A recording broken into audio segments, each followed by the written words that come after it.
Right, we are here. Another totally rewarding chat, and I am pretty fired up. I've got Stuart Highland from Blick Rothenberg joining us this time. How's it going? Yeah, all good. Great to talk, Sean. And as you can tell, we have Stuart from not the U.S. Where are you ringing in from? I'm based just outside of London in the UK. Okay, and I know we talked about this, the important stuff. Your football club, I'm an Arsenal supporter.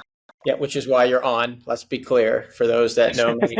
If you are a Tottenham person, we might have to have this be very short. Um, So, in addition to Arsenal, usually what I have people do instead of trying to read a background that we grabbed off LinkedIn or some marketing person did, I ask for your elevator pitch, however many floors you need to do that. And then if you give us just a quick overview, um, because especially until I ran into you guys several years ago, actually, in another life, I had no idea who Blick was. So, if you want to give a quick pitch for them, that would be great too. Yeah, sure. So we'll start with the firm. Blick Rothenberg are a UK-based tax and accounting advisory business dealing with firms of all sorts of sizes and scale across the US. Very strong global mobility department that I actually sit within. And yeah, we advise clients. We're part of the Assets Group, and we advise clients primarily across the sort of European region, but increasingly part of global networks and working internationally, helping move people around the world, dealing with all of those complex tax issues, far above my pay grade and technical expertise. I've joined the firm about 7, 8 months ago, and my role there is to really build out the reward advisory side of the business. I've been in reward consulting for 27 odd years. I try not to get too specific these days. Let's just say over 25 years and leave it at that. With a number of advisory firms and got experience working all around the world with firms of different sizes, across different sectors. Um, and yeah, just love that variety. Outside of work, I've got a couple of kids. I call them kids. My daughter is now 20. She's away at university. My son is 17, and over the period of helping them grow up, I've become a qualified football referee. I don't get to go to the Emirates to referee, thank the Lord. But I referee kind of local grassroots football, and I'm also a qualified athletics coach, sort of with a specialism in throws and javelin. So yeah, there's not a lot of time available at the weekends for Wow. me to do anything else. I did not know. I did not know you were a football referee. Because then I definitely would have sent you some notes through the year, and a whole nother session could be on the VAR and some of the calls on that. But that's really interesting. And I like to tell people now that I've passed that period of time, about the same age as you, I'm guessing, or time and space, um, since the last millennium. So I just leave it at very rounded, and I like the fact that it was a millennium. So I've Yeah, been in the space since the last millennium. sounds Um, about right. yeah, and leave it at that. Um, so with Blick and your background, the reason I kind of wanted to catch up with you today when we were chatting before was the EU directive. Obviously is coming, and so I'll open it up just really huge from the standpoint of if you look at the EU directive, 2027 is the date, and of course.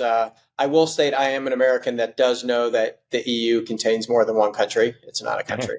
And so you guys tackle that. What's your overview on the EU directive and how companies should initially start tackling that?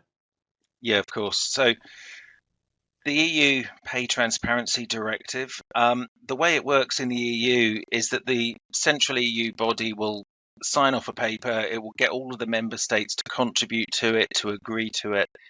And at that point, then it's sort of finalized and approved.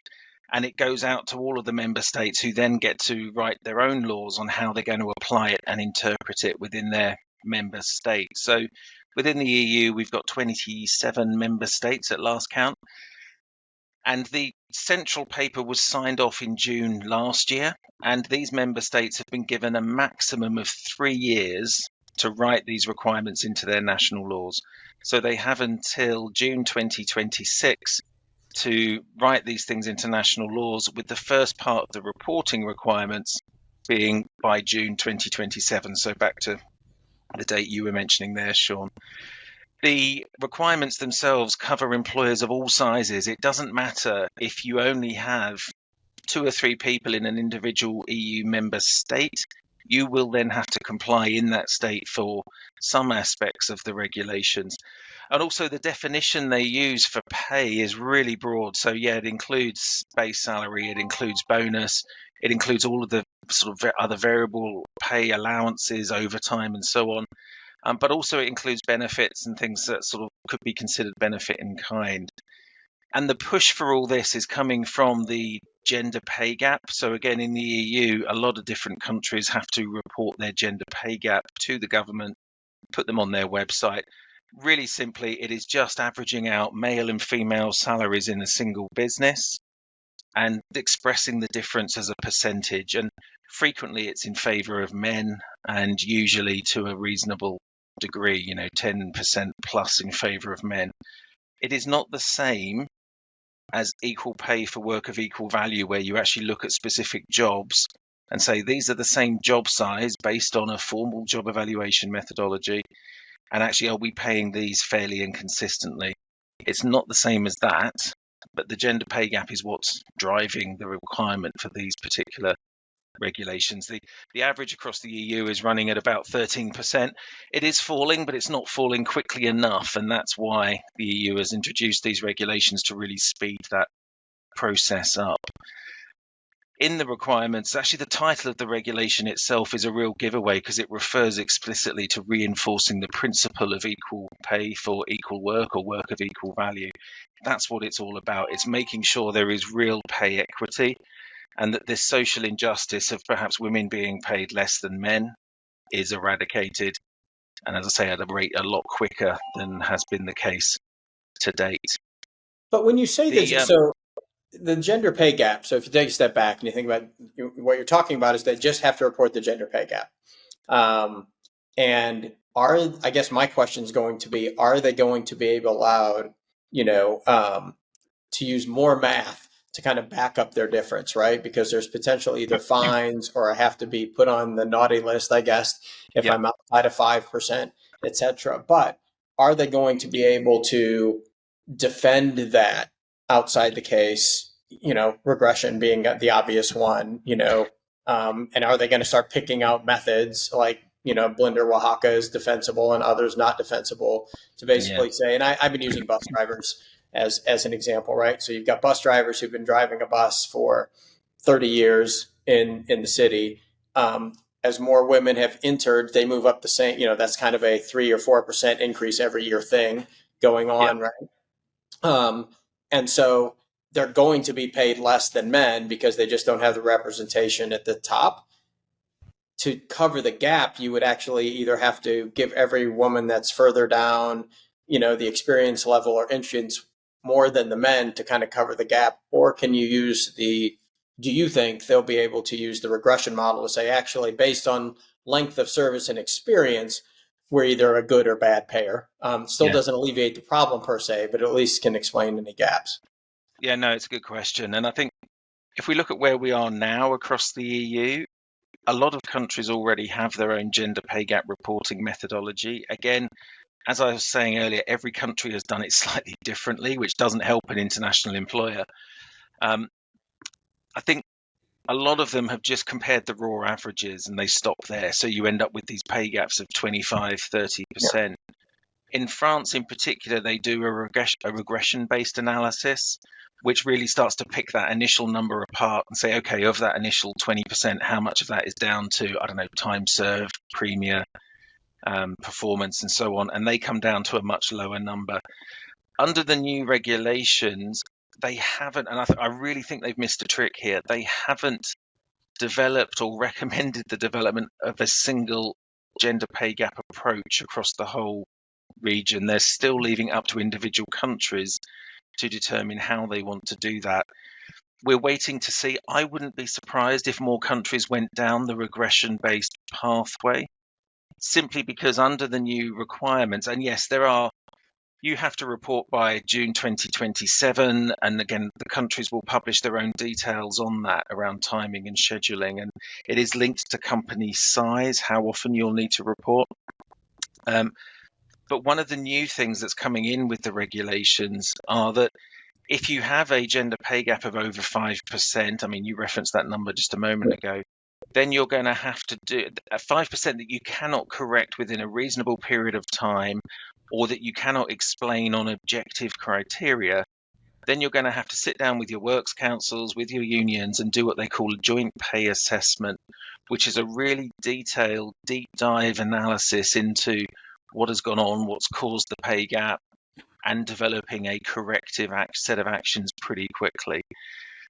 A lot of firms really don't want to get into that detail with their works councils for reasons that you can imagine. So, yeah, I wouldn't be too surprised if, because of that 5% number, the 5% sort of threshold, we saw more countries saying we're going to allow a regression-based model to come into play.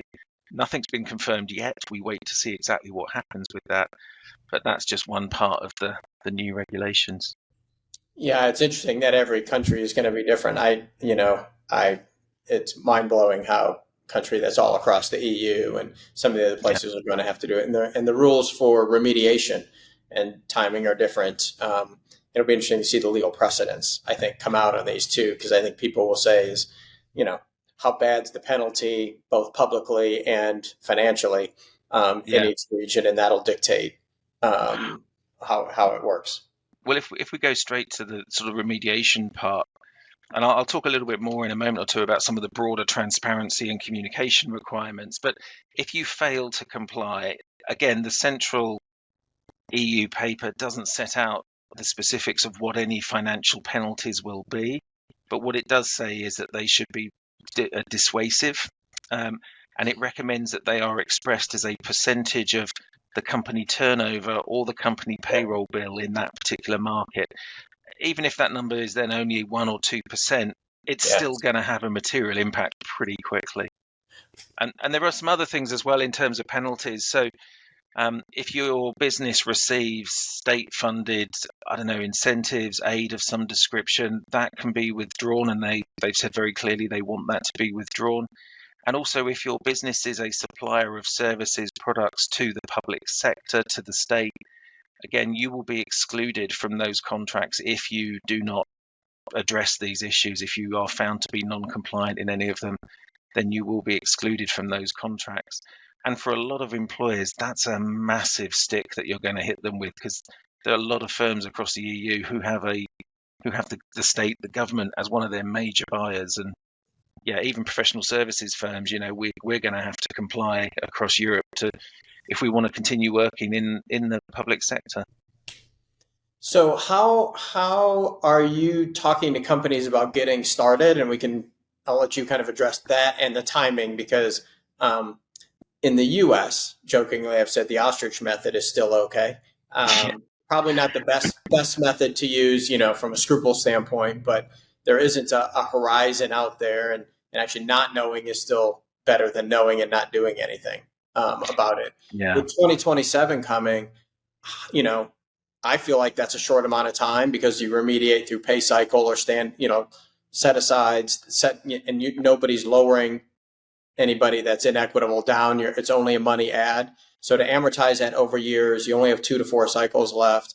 How are you seeing companies the best practices to get started here? Yeah, no, you're absolutely right. We are still seeing the ostrich approach that you referred to. I've run a number of webinars for sort of European employers over the last couple of months, and I averaged out some of the polling question responses that we got back. 93% of employers that we've spoken to were either not aware of the regulations or have not started to prepare for them. How's that even possible? I'm way I, over here. I'm way over here. How can I know? Which is mind blowing to me because because of the penalties. I think in the U.S. I'm less surprised, especially in states where there's no yeah, regulation, no penalty. HR has plenty of things to do. Like I don't need to deal with it, but it's been such big news. And like you said, I mean, the 1 or 2%, even 1%, when I've mentioned to people, some businesses operate on a 4 to 5% margin business. yeah. You start talking about 1%, that's significant in cost and share value and ability to do things. Like, I can't believe people don't know. I know it is a scary thought, and I described the changes. So the gender pay gap reporting aspect that we spoke about is just one part of the regulations that are coming in. There are others as well, and I can just run through those briefly. But it does represent, I think, quite a seismic shift in how an employer is going to have to work with their people and communicate to their people. It's going to be a massive change in practice in the marketplace, even in markets that are not part of the EU, but are closely related to them. I've spent a lot of time, I mean, I'm based in London, and I've spent a lot of time in the last few months talking to UK-based employers about what these EU regulations mean for them.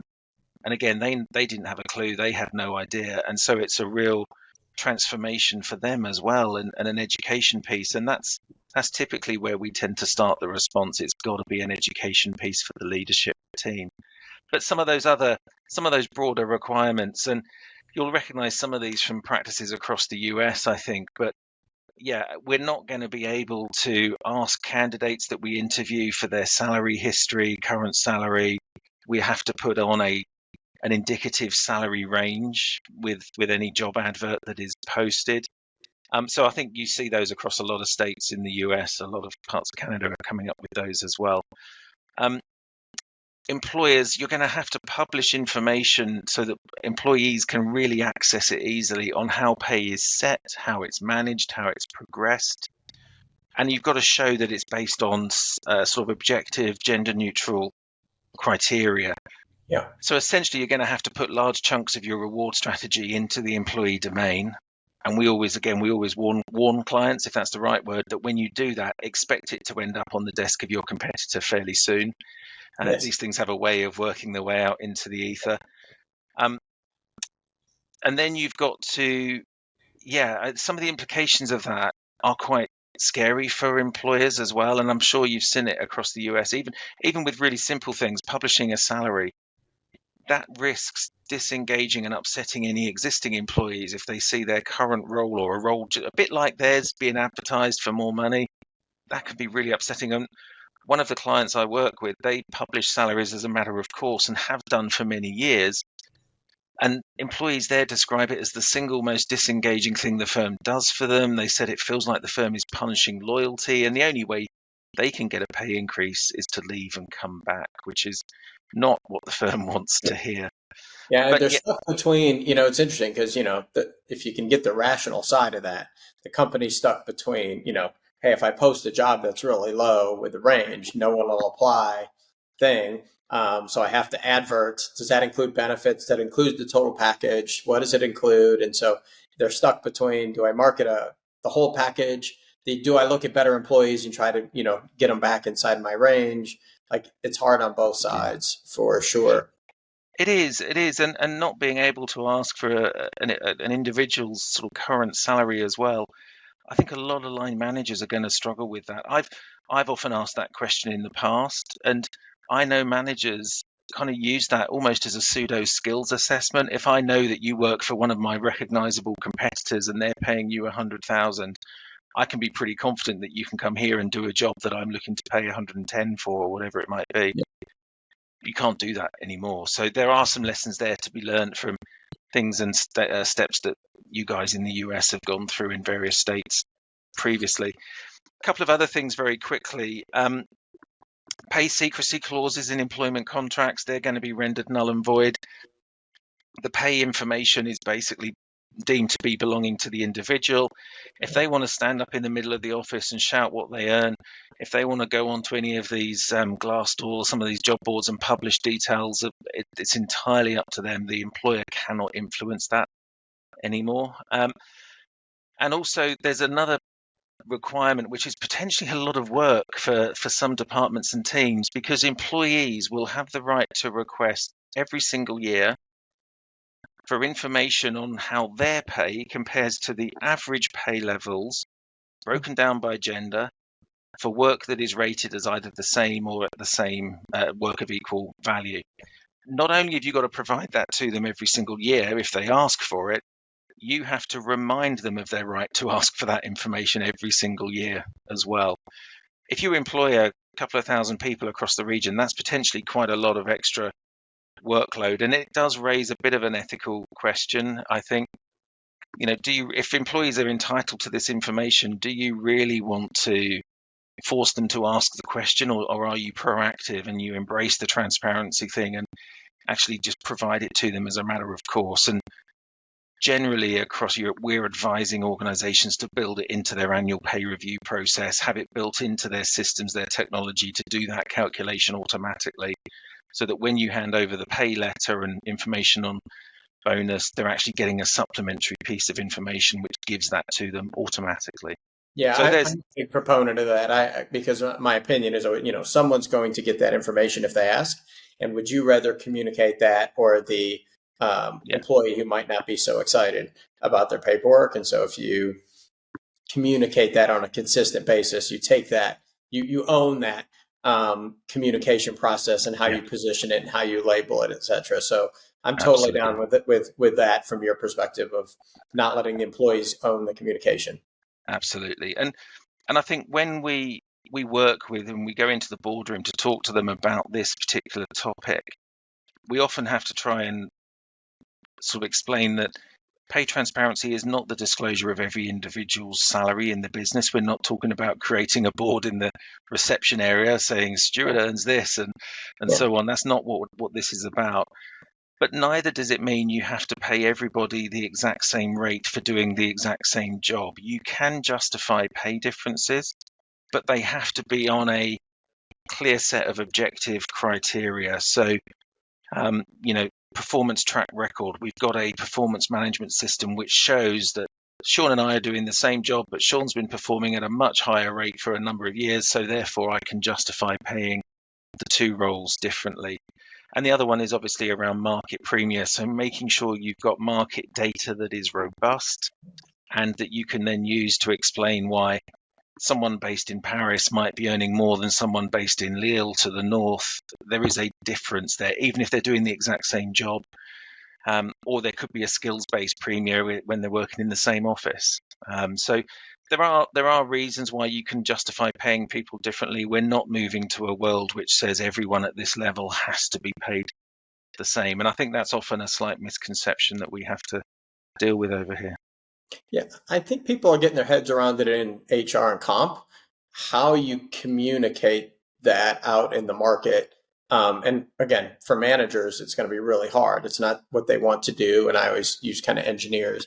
Engineers didn't get into engineering to handle HR discussions. That wasn't what they were excited to do. And so to go in and say, Stuart, you're going to get money, X amount, that's easy, you're a high performer. But when you start having to stay in your lane around Sean, you weren't a great performer, you have to get paid this for all these other reasons. And Yeah, I think people forget then they have to go back and work with them.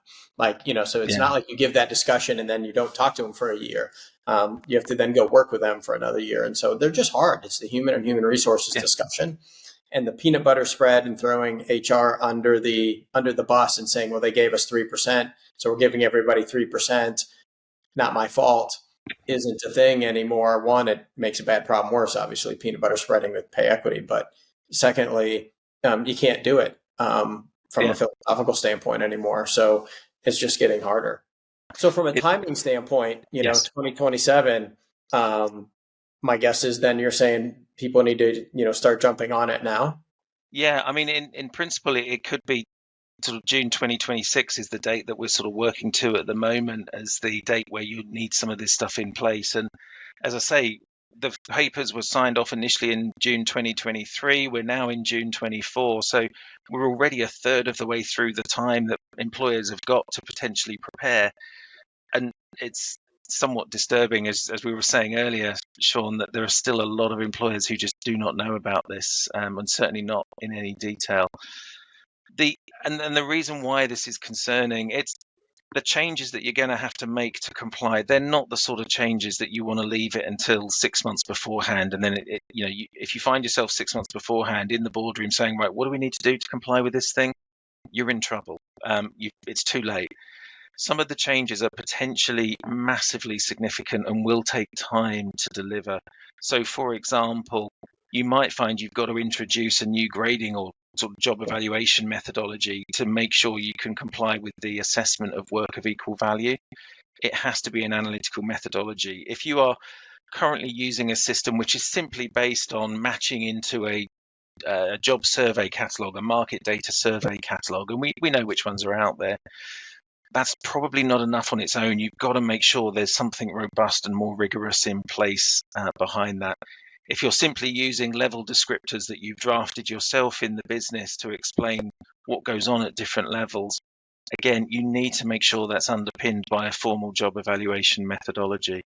Yeah, I think it's really important. I've been, and now I'm going to find out what kind of apples we have in the UK. So I've been telling people, obviously you can't compare apples to oranges, but when you think about getting everybody lined up at the bottom, it's not just red apples and green apples, and it's not even Gala to Mac apples. You really have to have Gala apples to Gala apples, which Yep. then leads to the question: do they have Gala apples in the UK? But you got to have the same type of apples measured now, and so that process of not just saying I need apples, it's what kind of apples and putting them in the right piles, Yes. and creating those analysis groups that actually do line up to themselves is work. Hey, we're the payroll baddies, and our mission is to make payroll fun and relatable. And call out industry when we hear it. You gotta call it out. You gotta call it like you see it. But we also gotta shine a light on all those unsung payroll heroes out there, making sure we get paid. Yeah, those are the real payroll baddies out there, and we love sharing their stories and showing them love. With gold chain and everything, baby. By the way, SAP is the best payroll out there, and if you don't like it, Get out. It is, and it does take time. And I think a lot of European employers, I think Europe uses slightly more job evaluation methodology installations than we might see in the US. I think the US kind of diverged in the 90s, and I think even there, though, in the EU, we've got a lot of employers who are based here who still don't have anything that robust. So it's a lot of work for them. And yeah, I have spent a lot of time in the last couple of years talking to employers headquartered across the US and helping them to get their head around what this means, because they're not as familiar with the concept of equal pay, and they're not as familiar with what a job evaluation methodology does and doesn't do. So all of that education takes time. And even when you start the project, it can take time. I was working on one last year, and it's a good 12 to 15 months for a international business. This one had a sort of couple of thousand employees. It takes time to do that work, and you need to give it time to take employees on the journey. It's not the kind of project or work you really want to rush, and that goes for the other changes as well. I think these sorts of bonus schemes, for example, where I give you, Sean, a pot of money, I give you a couple of 100,000 and say, can you divide that amongst the 3, 4, 5 people in your team as you see fit? Those schemes are not going to be compliant. You can't have schemes that are highly discretionary. You've got to have some structure, guidance, and framework behind it. And again, that's not the sort of thing that you just change overnight. You try not to change it mid-cycle, because that just sends out really confusing messages. And a point you made earlier on, we've probably only got 2 pay cycles for a lot of employers between now and June 2026. So you haven't got long. If you want to start making these adjustments in a really thoughtful, considered way, you haven't got long to start work on them and to start lining up all of these work channels. You're going to want to review your reward strategy. If we're going to have to publish large chunks of it, and bearing in mind it will end up with our competitors, I want to make sure it says what I want it to say and that it's driving the right behaviors and performance outcomes. Maybe if I'm going to use performance to justify differences in pay, I need to have a look at my performance management system and make sure it's being operated consistently, fairly, that we're calibrating, and that it's being used by trained individuals and not sort of very differently in different corners of the organization.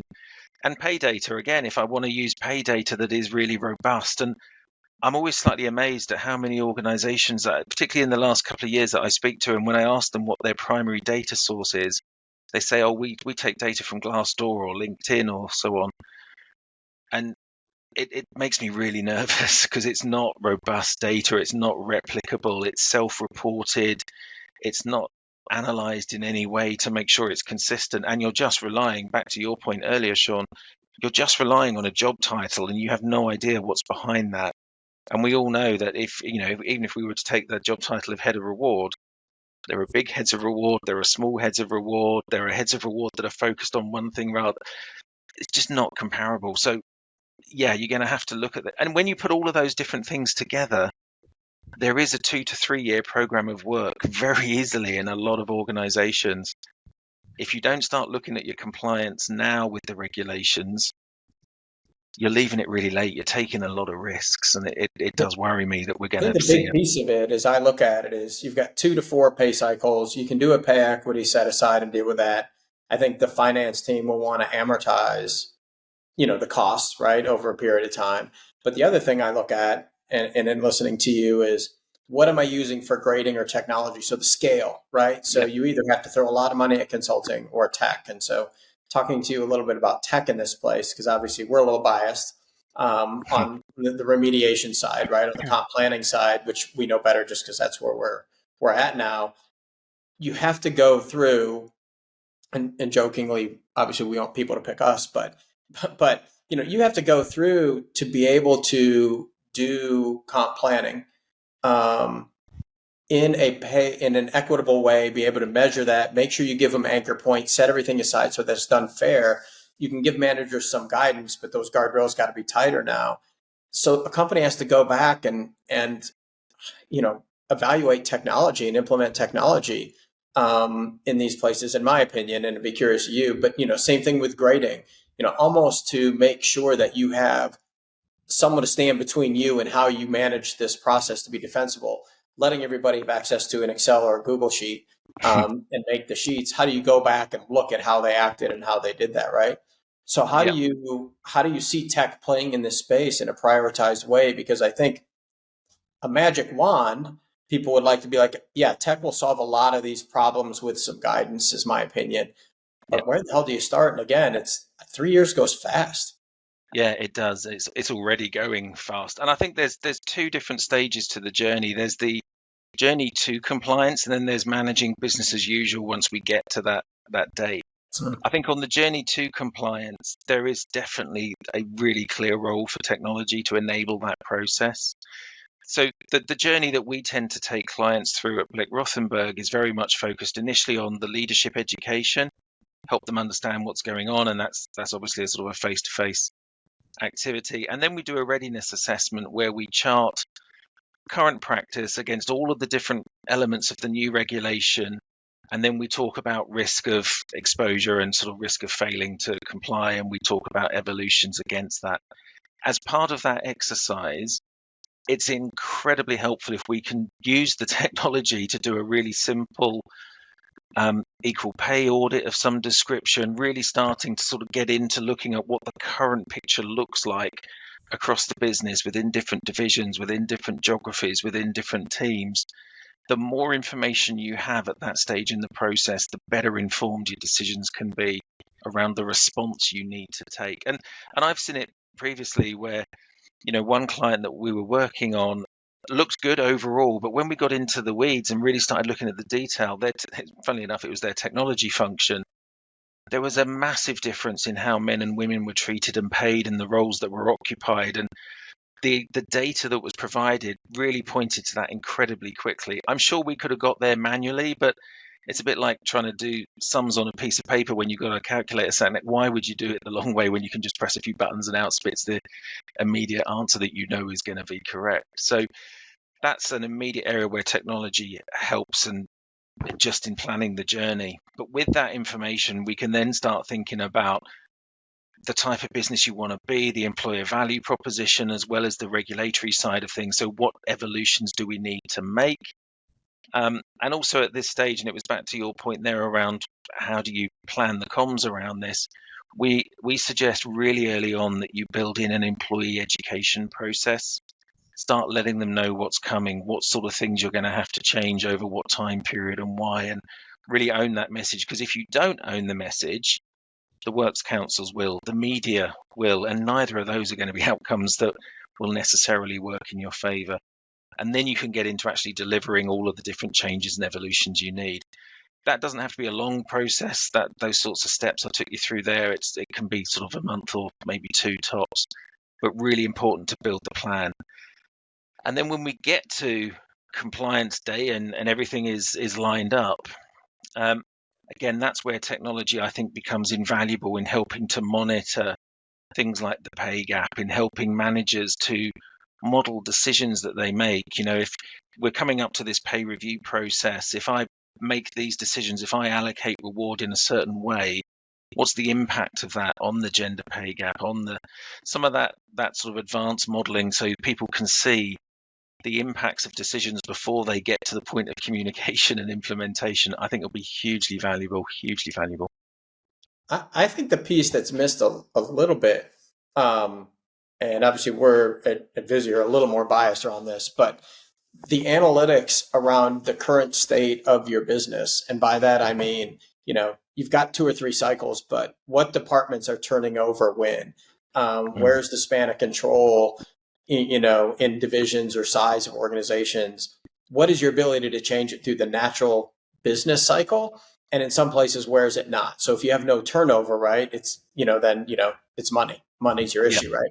If you've got turnover coming, you have the opportunity to potentially address issues at a different rate and pace, and different dollars are spread out different ways. I think the ability to look at, total cost, total actual cost versus projected cost. So when they look at a 4% increase, you can be more strategic about that. And that might really feel like more than 5.5 if you actually stick to budget. Now you have 1.5 to use towards equity remediation. So I think those analytics right now to set themselves up for success are just as important. And then ongoing, I agree with you, because pay equity is, I don't know if you've heard the term wicked problem. Yeah. So not just because I'm from we're in New England, do they call it a wicked, but there's actually a thing, if you Google wicked problem, it's just an unsolvable problem. So the only way that equity stays the same is you pay everyone the same and nobody leaves and nobody comes for a different pay, which we know is not how the world works. And so your point on monitoring, I think, is also really important. It isn't 2027 check. It's not a check the box item. No. Checked, we're done. As soon as you hire somebody or somebody leaves or you go through merit, all the numbers are different. Yeah. And we should remember as well that the only place that has that minimum employee expectation is the gender pay gap reporting side. All of the other transparency points I mentioned apply whether you've got 1 or 2 people in a country or 1 or 200,000. So even if you are sat there thinking, I'm only a small employer, I've only got 5 people in France, I don't have to worry about this. There are some parts you don't have to worry about, but a lot of it you do, I'm afraid. So it does apply to everyone. And with your point on the technology, I think it actually becomes more important as we run out of windows to make changes, to be able to see, actually, are we going to be able to absorb this in a business as usual way through the normal pay review process? Which elements are we going to have to really pull out and adjust manually? And then actually using technology when it comes to the design of new propositions, making sure we can plug and play that with the new technology so it all integrates nicely. And I think that's where a lot of organizations have not necessarily joined the dots up quite in the past. They've kind of missed the link between the design and the technology they have to support it. And they end up kind of force fitting the two together, and you end up with this kind of marriage made in hell that doesn't quite work for anyone involved. So the last thing I'll hit you up with as we kind of press towards time on there is, when do you see, because this is basically pay equity and range, right? Do you see, kind of getting out your crystal ball looking forward, the EU and others starting to look at opportunity equity? Because for me, one of the scarier things, if you want to call it, is if you want to handle pay equity, one of the evil ways to handle it would be don't promote women, let them keep moving up through the range, and do that. And then men would move up to lower in the next range and women would be there, right? And so opportunity equity is just as important, and I think maybe more important over time, to basically look at and say, are they getting the same opportunity because they're a better employee? They're a better employee, they should be promoted faster, right? You see that getting tackled in the near future? Yeah, definitely. And I think this transparency that's there now is a good first step on that journey, because people will be able to see more clearly, the pathway. What does the next level look like, and what do I get if I make it there? But I think we are seeing as well, at the same time as this, there is a movement across, I don't think it's just across the EU, but employers signing up to making sure they have a minimum level of female representation in the boardroom. That is a very common practice across the EU and in the UK. So I think we're going to see more and more of that. And I think, as I say, the intention behind these transparency regulations is to remove those dark corners where potentially discriminating practices can hide, whether the discrimination is intentional or otherwise. I like to think a lot of times it's not intentional and it's just happened through mishap and through poor design. So I think actually once we start to remove and shine a light in those corners, people will start to become more aware of the opportunities. But it does have to be backed up by other employer policies. So the classic one being return to work after maternity leave. How can we make that a really easy process? And, I've had colleagues and sort of friends describe that move as, it's so scary. You've had a year out to raise a child. You're exhausted. You've sort of longed for adult conversation during the day, and then you come back into a professional workplace and people describe the experience as being one of the scariest experiences they have to go through. So what can we do to make that really easy and rewarding for them to do that at the same time? Yeah, it's interesting for me as we get near the end, the whole pay equity thing, because for me, it's I sometimes find it hard to wrap my head around how we got here, and I say that because the market's so competitive. Jobs to be a competitive company and win. Like for me, I've always just simply said, I just want the best available player, right? I don't even care about the rest of it. I just need the best team I can put out on the field, on the pitch. And so I sometimes I get mine, I try not to worry so much on that piece of the problem and try to solve the math piece, because I get a little flustered when you get here. If you're trying to win as a company and do the best you can, you just put the best available players out there, and Yeah. nature will sort itself out. On that front. And I think It will. it's equitable. Like, and if anything, I would jokingly say, as my wife would probably remind me, the pay equity problem, if we just pick the best available player, means men would make less. Yeah. Like that. That's actually what might end up happening. And so I'm stoked people are getting, tackling this. I think 2027 is going to come really fast. I think companies have a really cool opportunity to use the communication process. Either it'd be interesting to watch. Some, I think, will do, like always, will do an amazing job and talk about where they are and talking about their pay philosophy and positioning, and explaining it. And some of them will just be incredibly awful at it. I agree, and I can't see any early mover disadvantage with this one. Only an upside to going early. One of my clients has been educating employees and talking about what they're doing in this space for about 7 or 8 months now. And they talk very positively about the benefits they're seeing in terms of talent retention, but also when they are going to recruit talent, being able to provide them with all of this information. And they said literally candidates are going, wow, that's great. Well, there's So no downside right now, right? I yeah, mean, you don't have to disclose anything, and not, so you can basically take a look in the mirror right now and figure out, do I have a big problem, little problem, and make a strategic plan. If I'm at 7%, you're like, okay, we can tackle that in the next 2 years through some items. If we're at 17%, like yeah, we can't wait. This is an urgent thing now, and plan accordingly. So I'm a little baffled when people are like, it just seems far in a lot of things in life, 3 years, 2027, but it won't, it'll be here fast. So do you have any yeah. last comments for orgs? Like, what's your, as we get near the end here, what do you have to kind of tell I think everyone, I guess, or let them know, or give your thoughts? I think all I would say is please don't wait. Emphasizing that point, there is no reason to wait. Yes, we are waiting for countries to start publishing some of the fine details. Sweden actually published about 9 or 10 days ago. It's a document that's nearly 400 pages long in Swedish. I'm working my way through it. Germany are expected to publish this month as well. So things are happening now. There is no need and no excuse to wait and delay any further. And I would also say that even if you're not based in the EU, you're primarily a UK business, or even if you're only a UK business or only a US business, these practices are going to change the market across the whole of that region and beyond, I'm sure, pretty quickly. So educate yourself in terms of what's coming, what's going on, and start to think about how can we respond in this new world, because it is a new employer relationship with their people. And obviously, quick plug, I'm very happy to help and to have a conversation with anyone that wants to go further into this topic. So I guess two things. One, Stuart's information will be, in the links, etc. So easy to find, and he's not actually that hard to find on LinkedIn either, I don't think, especially if you can spell Blick Rothenberg.